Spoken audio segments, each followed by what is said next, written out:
নমস্কার বন্ধুরা, আমাদের চ্যানেলের প্রত্যেককে স্বাগত। আমাদের একমাত্র উদ্দেশ্য বাঙালিদের সঠিকভাবে ঘুরতে নিয়ে যাওয়া। তো আজকে আমাদের ঘুরতে যাওয়ার স্থান ছিল দক্ষিণেশ্বরের কালী মন্দির এবং বেলুড় মঠ। একদিনে আপনারা কিভাবে দক্ষিণেশ্বরের কালী মন্দির এবং বেলুড় মঠ সঠিকভাবে ঘুরতে পারবেন, কিভাবে কোন সময় সঠিকভাবে পুজো দিতে পারবেন, কোন টাইমে বেলুড় মঠে গেলে বেলুড় মঠের ভোগটা আপনার ঠিক সময় নিতে পারবেন এবং কোন টাইমে গেট বন্ধ হয়ে যায়, কিভাবে আপনারা জায়গায় যাবেন, সাইট সিন করবেন, সমস্ত ডিটেলস কিন্তু আজকের এই ভিডিওটা আপনারা পেয়ে যাবেন। এই ভিডিওটা দেখার পরে আপনার কিন্তু দক্ষিণেশ্বর যাওয়া নিয়ে অন্য কোনো ভিডিও দেখা লাগবে না। ভিডিওটা প্রথম থেকে শেষ পর্যন্ত দেখবেন। একটাই অনুরোধ করব, ভিডিওটা ভালো লাগলে লাইক করবেন। যারা যারা আপনারা দক্ষিণেশ্বরে গেছেন বা যারা যারা যাবেন অবশ্যই কমেন্ট করে জানাবেন এবং ভিডিওটা কিন্তু অবশ্যই সাবস্ক্রাইব করে দেবেন আমাদের চ্যানেলটা, কারণ এর পরবর্তীতে আমাদের চ্যানেলে কিন্তু বাঙালিদের সঠিক জায়গায় সঠিকভাবে ঘুরতে যাওয়া নিয়ে অনেক ভিডিও কিন্তু আপনাদের জন্য আসবে। তো চলুন দেরি না করে আমরা ভিডিওটা শুরু করছি। প্রথমেই আপনারা আপনাদের নিয়ারেস্ট যে রেল স্টেশন সেখান থেকে দমদম জংশনে পৌঁছে যাবেন। দমদম জংশনে পৌঁছানোর পরে দেখতে পাচ্ছেন এখানে কিন্তু যথেষ্ট ভিড় থাকে। আপনাদেরকে একটু সামনের দিকে এগিয়ে যেতে হবে। এগিয়ে গেলে আপনারা কিন্তু নিচে যাওয়ার রাস্তা পেয়ে যাবেন, কারণ আমরা এখান থেকে কিন্তু মেট্রো রেলে যেতে হবে। দেখতে পাচ্ছেন এখানে সাবওয়ে দেখতে পাচ্ছেন, নিচে চলে যাবেন। নিচে যাওয়ার পরে আপনারা দেখতে পাবেন মেট্রো রেলের কাউন্টার, সেখানে কিন্তু দক্ষিণেশ্বর লাইন বলে লেখা আছে। তো দক্ষিণেশ্বর লাইনের দিকে কিন্তু আপনাদেরকে যেতে হবে। তো আমরা মেট্রো টিকিট কেটে নিয়েছিলাম, মেট্রোতে উঠে পড়েছিলাম। গন্তব্য ছিল আমাদের দক্ষিণেশ্বর। মেট্রো থেকে নামার পরেই আপনারা নিচে আসলেই দেখতে পাবেন সেখানে কিন্তু একটা স্কাইওয়ে আছে, যেটাকে কিন্তু মা শারদা স্কাইওয়ে বলা থাকে। এবং সেই স্কাইওয়ে বরাবর আপনাদের কিন্তু সরাসরি একদম সামনের দিকে এগিয়ে হেঁটে যেতে হবে। স্কাইওয়েতে ঢুকতে আপনারা প্রথমে প্রচুর দোকান পাবেন, যেখান থেকে কিন্তু আপনারা আপনাদের প্রয়োজনীয় যে পুজোর ডালা সেটা কিন্তু সংগ্রহ করতে পারবেন। দেখুন ওখান থেকে একটা ক্লিপ আপনাকে দেখাচ্ছি। স্কাইওয়ে থেকে কিন্তু একদম সোজাসুজি কিন্তু দক্ষিণেশ্বর মন্দিরের চূড়া দেখা যাচ্ছিল। পার্শ্ববর্তী প্রচুর দোকান থেকে আপনারা দরদাম করে ডালা পেয়ে যাবেন। 20 টাকা থেকে একদম ডালা শুরু হয়। আমরাও আমাদের সাধ্যের মধ্যে একটা ডালা নিয়েছিলাম, ঠিক আছে। তো আপনারা এখান থেকে ডালা পেয়ে যাবেন এবং সমস্ত পুজোর কেনাকাটা সমস্ত কিছুই পেয়ে যাবেন। স্কাইওয়ের একদম শেষের দিকে আসার পরে ডান দিকেই আপনারা নিচে যাওয়ার কিন্তু রাস্তা পেয়ে যাবেন। নিচে যেতেই একদম প্রথমে চোখে পড়বে কিন্তু দক্ষিণেশ্বরের মেন গেট। দেখুন এটা হচ্ছে মেন গেট, যার দুপাশ দিয়ে কিন্তু মানুষ যাওয়ার রাস্তা এবং মাঝখান দিয়ে গাড়ি যাওয়ার রাস্তাও আছে। এবং এই সাইড দিয়ে যেটা দেখা যাচ্ছে, দেখুন আমরা স্কাইওয়ে দিয়ে নেমেছিলাম এবং তার সামনে দিয়েই কিন্তু আমাদের বেলুড় মঠে যাওয়ার কিন্তু রাস্তাটা, পরে সেটা দেখাবো। গেট দিয়ে ঢুকতেই, গেট দিয়ে আপনার সামনে যাবেন, গেট যেতেই কিন্তু একদম বাঁ সাইডে কিন্তু পার্কিং পেয়ে যাবেন, বড় পার্কিং, সব রকম গাড়ি কিন্তু সেখানে রাখতে পারবেন। এবং তারপরে সোজা হেঁটে যেতে হবে। দেখুন এটা হচ্ছে পার্কিংয়ের রাস্তা, ঠিক আছে। তারপরে সোজা আপনারা হেঁটে যাবেন। সোজা হেঁটে গেলে কিন্তু সামনেই দেখা যাবে দক্ষিণেশ্বর মায়ের মন্দির। যে ডালাগুলো আপনারা স্কাইওয়ে থেকেও নিতে পারতেন, নিচে থেকেও কিন্তু ডালাগুলো কেনা যাবে। নিচেও কিন্তু অনেকগুলো কাউন্টার আছে যেখান থেকে কিন্তু ডালা সংগ্রহ করা যাবে এবং উপর থেকে নিয়ে আসতে পারেন। এবং দুটো জায়গাতেই, উপরে এবং নিচেও, সব জায়গাতেই আপনারা কিন্তু আপনাদের জুতো রেখে আসতে পারেন, ঠিক আছে। দেখতে পাচ্ছেন এখানে পার্কিং থেকে সবাই গাড়ি বের করছে। আর জুতো রাখার জায়গাটা আপনারা সবসময় কিন্তু দোকানে রাখার চেষ্টা করবেন। তার কারণ হচ্ছে এখানে কিন্তু ব্যাগ জমা নেওয়া হয়, কিন্তু জুতো কিন্তু কোনোরকম করে সরকারিভাবে কিন্তু জমা রাখা হয় না। সরকারি ব্যাগ রাখার কাউন্টার কিন্তু আছে, দেখতে পাবেন যথেষ্ট লম্বা কিন্তু লাইন, এখান দিয়ে চেকিং করে ভিতরে ঢোকানো হচ্ছে। তো আমরা সরাসরি কোথায় গিয়েছিলাম, একদম সোজাসুজি গঙ্গায়। কারণ কি, গঙ্গায় একটু জল ছেড়াতে হবে, গঙ্গার জলে একটু শুদ্ধ হতে হবে। অনেকে আছেন যারা গঙ্গাতে স্নান করতে চান, অনেকের মানত থাকে গঙ্গার জলে স্নান করা। তো সেই জন্য সরাসরি একদম মন্দিরের পাশ দিয়ে কোথাও এদিক ওদিক না করে সোজা চলে যাবেন একদম সামনে গঙ্গা ঘাটের দিকে। গঙ্গা ঘাটের দিকে দেখতে গিয়ে ওখানে আপনারা অনেকগুলো জায়গা পেয়ে যাবেন, যেখানে কিন্তু প্রচুর মানুষ স্নান করে, গঙ্গা পুজো দেয়, গঙ্গা আরতি করে। এবং এখানে কিন্তু অনেকগুলো গাছও আছে, যেখানে কিন্তু অনেক মানুষ গাছে কিন্তু তাদের মানতগুলো করছিল। আমি সোজা আপনাদের একদম গঙ্গার ঘাটের দৃশ্যের দিকে নিয়ে যাচ্ছি। তো দেখুন গঙ্গার ঘাট, সামনে দেখতে পাচ্ছেন ব্রিজ, আমাদের সেই হাওড়া ব্রিজ। এই গঙ্গার ঘাটে আমি কিন্তু নিচের ক্লিপ অনেকটা দেখাতে পাচ্ছি না, কারণ এখানে অনেকে স্নান করছেন। তো আমরা সেখান থেকে কিন্তু নিজেদের মতো জল টল ছিটিয়ে নিয়েছিলাম এবং তারপরে বেরিয়ে আসলাম। এবার আমরা পুজোর দিকে যাব। আমাদের ব্যাগ ট্যাগগুলো কিন্তু আমরা সমস্ত কিছুই রেখে এসেছিলাম ওই পিছন দিকে স্কাইওয়ের কাউন্টারে, ঠিক আছে। এবং ফোনগুলো আমরা সাথে নিয়ে এসেছিলাম, ফোনগুলো আমাদের জমা রাখতে হবে সেই জন্য। তো এই যে হচ্ছে গেট, এখান থেকে বেলুড় মঠে যাওয়ার রাস্তা। আপনারা পুজো দিয়ে, পুজোর সমস্ত ক্লিপ তো আমি দেখাতে পারলাম না, পুজো দিয়ে আপনারা সেখান থেকে পাশের কাউন্টার থেকে আপনাদের ফোন এবং সমস্ত ব্যাগ যারা রাখবেন সেগুলো কালেক্ট করে বাইরের দিকে চলে আসবেন এবং স্কাইওয়ের পাশ দিয়ে বেলুড় মঠ যাওয়ার যে রাস্তাটা দেখিয়েছিলাম সেখান থেকে সোজা হেঁটে একদম চলে যাবেন ফেরিঘাটে। ওই রাস্তাতেও কিন্তু প্রচুর পুজোর সামগ্রী কেনার জায়গা আছে। অনেকে ওই দিক থেকে দেখুন উল্টো দিকে আসে, ওই দিক থেকেও কিন্তু দক্ষিণেশ্বরের দিকে আসা যায়। এখানে প্রচুর কেনাকাটার জায়গা, বাড়ির জন্য যদি কিছু কিনতে চান, সমস্ত কিছু কিন্তু এখানে পেয়ে যাবেন। আপনারা কোথায় যাবেন? সোজা একদম ফেরিঘাটের দিকে আপনাদের এগিয়ে যেতে হবে। দুই রাস্তার চারপাশে আপনারা কিন্তু অনেক ঠাকুমাদের দেখতে পাবেন, অনেক কাকিমাদের দেখতে পাবেন, অনেক বয়স্ক মানুষদের দেখতে পাবেন। সাধ্যের মধ্যে চেষ্টা করবেন তাদের কিছু সাহায্য করার। এবং যদি বাড়ির জন্য পুজোর কিছু নিতে হয়, যেমন পুজোর শিবলিঙ্গ হতে পারে, আপনাদের পাথর বাটি হতে পারে, বা যে কোনো কিছু নিতে হয়, সেগুলো কিন্তু আপনারা এখান থেকে নিতে পারবেন। দেখতে পাচ্ছেন সামনে আমি দেখাচ্ছি, এখানে প্রচুর দোকান আছে, প্রচুর দোকান, সমস্ত কিছুই পাওয়া যাবে। আর তারও সামনে আছে আমাদের ফেরির ঘাট। দেখুন ব্রিজের একটু অংশ কিন্তু এখন থেকে স্পষ্টভাবে দেখা যাচ্ছে, এবং এই হলো ফেরির ঘাট, যেখানে দেখুন টিকিট কাউন্টার বলে লেখা আছে। 11 টাকা হচ্ছে পার হেড টিকিট প্রাইস, যাওয়া এবং আসার জন্য আবার 11 টাকা। এখানে কিন্তু কোনো রিটার্ন কাটা যায় না, একবার কাটতে হবে, কেটে যেতে হবে, আসার সময় ওই পাশ থেকে আবার কেটে ফিরতে হবে। যেমন গঙ্গায় কীভাবে সেখানকার স্থানীয় মানুষেরা পয়সা খুঁজছিল, ঠিক আছে, মাটিতে যারা পয়সা অনেকে গঙ্গার জলে নিবেদন করে, সেগুলো কিন্তু তারা এখানে খুঁজছিল। তার একটা ক্লিপ দেখালাম আপনাদেরকে। এবং আমরা কিন্তু এখানে ওয়েট করছিলাম লঞ্চ ফিরে আসার জন্য। লঞ্চ ঘাট এটা, টিকিট কাটার পরে আপনাদের সেভাবে মেট্রো যেভাবে চেক ইন হয় সেভাবে চেক ইন করে এপাশে আপনাদেরকে রাখা হবে। তারপরে লঞ্চ আসার পরে আপনারা লঞ্চে উঠে যেতে পারবেন বেলুড় মঠে। তো আমরাও কিন্তু এই যে লম্বা রাস্তা করা ছিল এবং সামনেই দাঁড়িয়েছিল আমাদের লঞ্চ, আমরা সেই লম্বা রাস্তা ধরে কিন্তু হেঁটে যাচ্ছিলাম সামনে লঞ্চে উঠে বেলুড় মঠে যাব বলে। তো এটা কিন্তু খুবই একটা মনোরম প্রাকৃতিক দৃশ্য, ঠিক আছে। এই জায়গাটা মানে এমন না যে সমস্ত জায়গায় উপভোগ করা যায়। এবং এখানে দেখুন পাশে ছবি তোলার জন্য একটু দাঁড়িয়ে জায়গা করে দিয়েছে, বা যখন ভিড় হয় সেখানে দাঁড়ানো যায়। তো আমরা সোজা চলে গেলাম। আপনারা চেষ্টা করবেন এখান দিয়ে যখন যাবেন হাতের ফোনটা কিন্তু সেফভাবে নিয়ে যাবেন। অনেক সময় কী হয়, ফোন পড়ে গেলে কিন্তু এখান থেকে কোনো রকমভাবে সেটা আর পাবেন না। এবং যেহেতু গার্ড দেখতে পাচ্ছেন মানে কোন পর্যন্ত দেওয়া আছে কোমর সমান, তার উপরে কিন্তু কোনো রকম গার্ড নেই, সুতরাং কোনো নেটও দেওয়া নেই। তো আমাদের দেখুন আমাদের লঞ্চ এসে গেছে ঘাটে। লঞ্চ আসার আগে কিন্তু আপনাদেরকে ওয়েট করতে হবে, সামনে কিন্তু লক করা থাকে, ঠিক আছে। লঞ্চ থেকে অনেক মানুষজন তারা নামবেন, যারা ওই পাশ থেকে অর্থাৎ বেলুড় মঠ থেকে ফিরে আসছেন দক্ষিণেশ্বরে, তারা আগে নামবেন, তাদেরকে আগে খালি করা হবে, তারপরে কিন্তু নতুন করে আপনারা কিন্তু গেটটা খুলে দেওয়া হবে এবং আপনারা কিন্তু লঞ্চে উঠতে পারবেন। এইখানে কিন্তু বাচ্চাদের যদি আপনারা নিয়ে যান সাবধানতা কিন্তু অবশ্যই বজায় রাখবেন।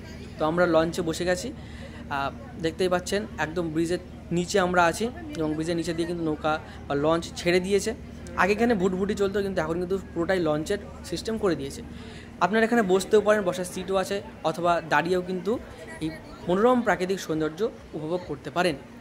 আর আমরা যখন গিয়েছিলাম তখন বৃষ্টি হচ্ছিল, খুব মেঘ ছিল, অর্থাৎ একটা উত্তাল উত্তাল ভাব কিন্তু সেই সময় ছিল। আমি এবং আমার বন্ধুরা ছিলাম, আপনারা দেখতে পাচ্ছেন। তো এবার আমরা কিন্তু পৌঁছে গেছি বেলুড় মঠে, ঠিক আছে। আমাদের লঞ্চ বেলুড় মঠে কিন্তু এবার লেগে যাচ্ছে। এবার আপনাদের কিন্তু সাবধানতা বশত এখান থেকে নেমে সোজা উপরের দিকে উঠে যেতে হবে। আমরা যখন যাচ্ছিলাম তখন কিন্তু প্রচণ্ড বৃষ্টির ফোঁটা পড়ছিল এবং সাকসেসফুলি আমরা পৌঁছে গেছি, ঠিকঠাকভাবে কেউ ভিজিও নি আমরা। তারপরে ওখান থেকে বেরিয়েই সামনে দিয়ে আপনাদের সোজা হেঁটে চলে যেতে হবে। কারোর কাছে জিজ্ঞাসা করলে আপনাকে বলে দেবে যে বেলুড় মঠের মন্দিরটা কোন দিকে। তারপরে এরকম আপনারা রাস্তা পাবেন, একদম কিন্তু সুন্দর প্রাকৃতিক দৃশ্য, দুই পাশে দেবদারু গাছ লাগানো আছে। এই রাস্তা ধরে সোজা আপনারা চলে যাবেন। সোজা হাঁটতে হাঁটতে আপনারা সামনের দিকে যেতে থাকবেন, আশেপাশে অনেকগুলো মন্দির আপনারা পেয়ে যাবেন। তার সাথে সাথে এখানে কিন্তু একটি পীর বাবার দরগাও আপনারা দেখতে পাচ্ছেন বাঁ সাইডে, ঠিক আছে। তো আপনারা সোজা হেঁটে চলে যাবেন। সোজা হেঁটে যেতে যেতে একটা কথা মনে রাখবেন যে এই বেলুড় মঠের মন্দিরে কিন্তু একটা নির্দিষ্ট টাইম আছে, সেই টাইমের মধ্যে যেতে হবে। এবং প্রসাদ খাওয়ারও কিন্তু একটা নির্দিষ্ট টাইম আছে। প্রসাদের কুপনের জন্য কিন্তু 11টার আগে আপনাদেরকে কুপন কালেক্ট করতে হবে। এবং মন্দির কিন্তু ওই মানে দুপুরের যে মধ্যাহ্ন ভোজন বা প্রসাদ গ্রহণের পরেই কিন্তু মন্দির সম্পূর্ণভাবে বন্ধ হয়ে যায়, ঠিক আছে। তারপরে কিন্তু কেউ মন্দিরে ঢুকতে পারে না, আবার 4টে 4:30 পরে মন্দির খোলা হয়। তো হাঁটতে হাঁটতে আপনারা একদম এরকম গেটের কাছে পৌঁছে যাবেন। গেট দিয়ে আপনারা পাশের গেট দিয়ে সোজা ঢুকে যাবেন। এছাড়াও কিন্তু আরও একটা গেট আছে যেটা আপনারা সামনের দিক থেকে দেখতে পারেন। তবে হ্যাঁ, আমরা এই দিক থেকে ঢুকেছিলাম। আপনারা যখন যাবেন যার কাছে জিজ্ঞাসা করবেন, সে যে কোনো একটা গেট আপনাকে সাজেস্ট করে দেবে। দেখুন বেলুড় মঠের যে মন্দির, সেই মন্দির আপনাদেরকে দেখাচ্ছি। তো এখানে কিন্তু আমরা যখন গিয়েছিলাম বৃষ্টি প্রচুর হয়ে গেছিলো এবং আমরা অনেকটা বৃষ্টিতেও ভিজেছিলাম তার কিছুক্ষণ পরে। তো ওয়েদারটাও কিন্তু মোটামুটি মানে আমেজ ছিল ওয়েদারে খুবই। এটা কিন্তু বেলুড় মঠের মন্দিরের পিছনের একটা অংশ। বেলুড় মঠের মন্দিরের ভিতরে কোনো রকম ফোন বা ক্যামেরা কিন্তু অ্যালাউ নেই, সেই জন্য কিছু দেখাতে পারিনি।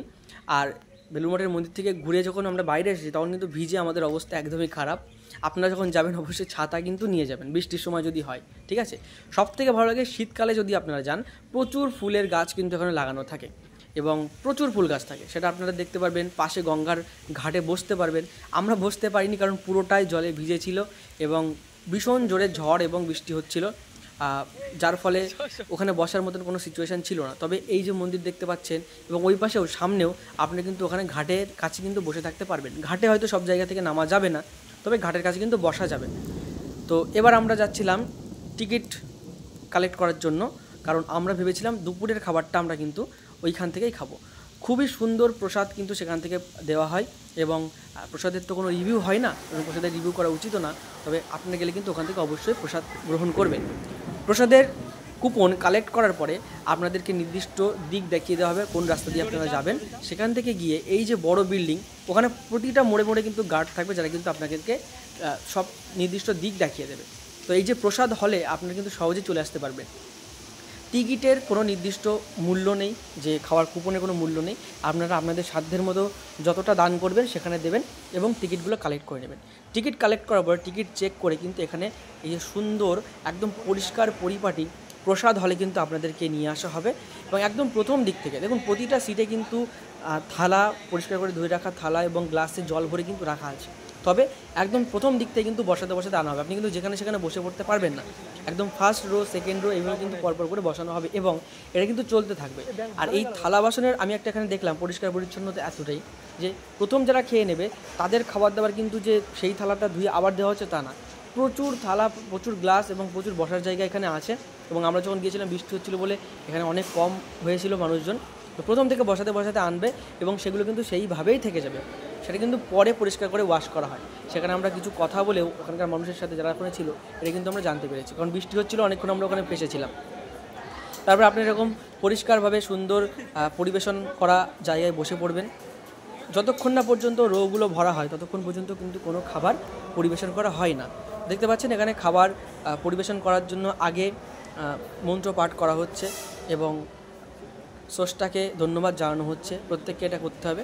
তারপরে কিন্তু আপনারা দেখবেন সোজা কিন্তু গাড়িতে করে একদম একটা অভিনব স্টাইলে, একদম রোবটের মতন বলতে পারেন, আপনাদের থালায় পরিবেশন হয়ে যাবে প্রসাদ। প্রসাদে আমাদের সাথে ছিল ডালিয়ার খিচুড়ি, তারপরে ছিল একটি পাঁচমেশালি সবজি বলতে পারেন, সবজির ঘ্যাট যেটাকে বলা হয়। তাছাড়াও অবশ্যই অন্য সময়ও আমি যখন গিয়ে দেখেছি পায়েস অবশ্যই মাস্ট থাকে, তারপরে চাটনি থাকে, এগুলো কিন্তু সবসময় থাকে। মাঝে মাঝে এই যে খিচুড়ি বা ডালিয়ার এই জিনিসটা একটু মাঝে মাঝে চেঞ্জ হতে পারে, তবে আমি যেবারই গিয়েছি হয়তো সবজিটা চেঞ্জ হয়েছে কিন্তু বাদবাকি কিন্তু সবই সেম থাকে। এবং এখান থেকে খাওয়া দাওয়ার পরে সামনে আপনারা হাত ধোয়ার বেসিন পেয়ে যাবেন। দেখুন এই যে বিল্ডিংটা দেখাচ্ছি এর পাশেই কিন্তু আমরা খেয়ে দিয়ে বেরিয়েছিলাম, ঠিক আছে। একবার ওখান থেকে খাওয়া দাওয়ার পরে আপনারা কিন্তু পুনরায় বেলুড় মঠের মেন মন্দিরে কিন্তু ফিরে যেতে পারবেন না। ওখান থেকে কিন্তু আপনাদেরকে বাইরে রাস্তা কিন্তু দেখিয়ে দেওয়া হবে। তার কারণ কি, তখন টিফিনের সময় বা দুপুরের খাওয়ার সময় তখন কিন্তু সম্পূর্ণ ভোজনালয় কিন্তু বন্ধ থাকে। যাওয়ার সময় আমি আপনাদেরকে পরিষ্কারভাবে দেখাতে পারিনি যে কোন জায়গা দিয়ে গিয়েছিলাম, কারণ বৃষ্টি পড়ছিল। এখন আমি আপনাদেরকে দেখিয়ে দিচ্ছি। এখানে কিন্তু সুলভ যে শৌচাগার সম্পূর্ণ বিনামূল্যে সেটাও কিন্তু আছে। এবং এই যে বিল্ডিংটা দেখতে পাচ্ছেন, এই যে মা শারদা যে ভবন লেখা আছে, মা শারদা, এই ভবনে কিন্তু আপনাদেরকে যেতে হবে। যাওয়ার সময় আপনাদেরকে তাড়াহুড়ো দেখাতে পারিনি কারণ বৃষ্টি হচ্ছিল প্রচুর। আপনাদের এখানে কিন্তু জেন্টস এবং লেডিস টয়লেট দুটোই আছে, আপনারা ব্যবহার করতে পারবে। এবং এই যে বিল্ডিংটা প্রসাদ হল, তার সামনে কিন্তু একটা সুন্দর ঘাসের লন করা আছে, যেটা কিন্তু আপনারা দেখতে পাচ্ছেন। এখান থেকে কিন্তু আপনাদেরকে বাইরে আসতে দেবে না, মানে এই সামনের গেট দিয়ে আপনারা বাইরে আসতে পারবেন না, পিছনের গেট দিয়ে বাইরে আসবেন। এবং বাইরের পথ ধরে সোজা কিন্তু আপনারা এক দুজনের কাছে জিজ্ঞাসা করলে বা সোজা একটাই রাস্তা আছে, সেই রাস্তা ধরে আবার ফেরিঘাটে পৌঁছে যাবেন। ফেরিঘাটে পৌঁছে সেম ওখান থেকে আবার 11 টাকা দিয়ে আপনাদের টিকিট সংগ্রহ করতে হবে। এবং আপনারা কিন্তু লঞ্চে বসে কিছুক্ষণ ওয়েট করার পরে লঞ্চে বসে আপনারা কিন্তু পুনরায় দক্ষিণেশ্বরে ফিরে আসতে পারবেন। দেখুন আমরা যখন ফিরে আসছিলাম প্রচুর লোক কিন্তু ছিল, কারণ ওই বৃষ্টিতে অনেকেই আটকে ছিল, প্রত্যেকে উঠে গেছে একসাথে। তো আমরা ফিরছিলাম এবং আমাদের সামনে কিন্তু একটা ভীষণ বড় যেটাকে বলে জাহাজ টাইপের কিন্তু ছিল, দেখতে পাচ্ছেন ওই দূরে আছে। আপনাদেরকে আমি একটু পরে ক্লোজ শট দেখাবো, ঠিক আছে। একটা জিনিস মনে রাখবেন, এই লঞ্চে ওঠা বলুন বা জলের কাছাকাছি থাকা বলুন, দুটো জিনিস সাবধানে রাখবেন। আপনাদের বাচ্চা, যদি বাচ্চাদেরকে নিয়ে যান, ছোটো বাচ্চাদের, এবং ফোন কিন্তু পড়ে যাওয়ার কিন্তু খুবই সম্ভাবনা থাকে, এবং পড়ে গেলে কিন্তু আর পাওয়ার কোনো সম্ভাবনা নেই বললেই চলে।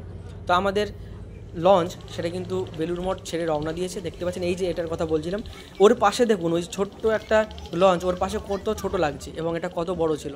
হয়তো কোনো মাছ ধরার কিংবা কোনো যে বাণিজ্যিক ট্রলার টাইপের হয় সেগুলো হয়তো হবে। তো আমরা কিন্তু বেরিয়ে পড়েছিলাম। ওয়েদার তখনও কিন্তু যথেষ্ট কি বলবো মেঘাচ্ছন্ন ছিল এবং আমরা লঞ্চে ছিলাম। আমাদের এবার গন্তব্য ছিল আবার পুনরায় দক্ষিণেশ্বরে ফিরে আসা। দক্ষিণেশ্বর থেকে ফিরে আপনারা কিন্তু দক্ষিণেশ্বরের আশেপাশে কিছু সাইট সিনও করতে পারেন। পরবর্তী কোনো ভিডিওতে আপনাদের সেই সাইট সিনের স্পটগুলো আপনাদেরকে দেখিয়ে দেবো। এবং আপনারা যদি মনে করেন যে বেলুড় মঠ থেকে বেরিয়ে আপনারা আরেকবার বেলুড় মঠ ঘুরবেন, তাহলে কিন্তু বেলুড় মঠ থেকে বেরিয়ে আপনাদের ওখান থেকে বের করে দেওয়া হবে। কারণ কি ওটা টিফিনের টাইম, সমস্ত কিছু ভোগ টোগ দেওয়া হয়, এই জন্য সব কিছুই বন্ধ থাকে। বেলুড় মঠের মেন মন্দিরেও ভোগ চড়ানো হয়, সেজন্য বন্ধ থাকে। তো আপনারা যদি মনে করেন আপনারা 4টে পর্যন্ত ওয়েট করতে পারেন, 4টে 4:30 পরে কিন্তু আবার গেট খোলা হয়, তখন আবার আপনারা যেতে পারেন। অথবা দক্ষিণেশ্বর থেকে একটু টাইম নিয়ে যাবেন, টাইম হাতে করে নিয়ে গিয়ে আপনারা উপভোগ করতে পারবেন। তাছাড়াও আরেকটা জিনিস করা যায়, সেটা হচ্ছে দক্ষিণেশ্বরে আপনারা বেশিটা সময় আগে কাটিয়ে নেবেন, কাটিয়ে একেবারে বাইরে থেকে কোনো জায়গা থেকে খাওয়া দাওয়া করে আপনারা বেলুড় মঠে যাবেন 4টের দিকে এবং তারপরে বেলুড় মঠটা ঘুরে বাড়ি চলে আসবেন। তো এতগুলো কিন্তু আমি আপনাদের দিক বলে দিলাম। আশা করি এই গাইডেন্স যারা শুনছেন আমার কথাটা, তাদের কোনোরকমভাবে ভুল হবে না। তবে বেলুড় মঠের যদি প্রসাদ খেতে চান, তাহলে কিন্তু আপনাদের 11টার আগেই বেলুড় মঠে পৌঁছে যেতে হবে এবং সেখান থেকে কুপন সংগ্রহ করতে হবে। এবং দক্ষিণেশ্বরের মন্দিরও কিন্তু দুপুরের সময় বন্ধ থাকে, সেখানেও মায়ের ভোগ চড়ানো হয়। তো আপনারা কিন্তু এভাবে টাইমটা কিন্তু ঠিকঠাক করে ম্যানেজ করবেন, ঠিক আছে? আশা করি আজকের ভিডিওটা আপনাদের ভালো লেগেছে। এভাবে পরবর্তীতে যদি আপনারা সমস্ত রকম গাইডেন্স সঠিক একদম ডিটেলসে যদি জানতে চান, তার জন্য আমাদের চ্যানেলটা সাবস্ক্রাইব করে আমাদের পাশে থাকবেন।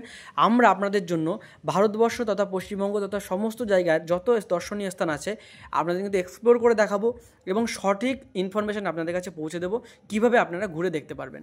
আশা করি দক্ষিণেশ্বরের মন্দিরে আপনারা আমার ভিডিওটা দেখার পরে খুবই তাড়াতাড়ি যাবেন এবং মায়ের কাছে আপনার পুজো দেবেন।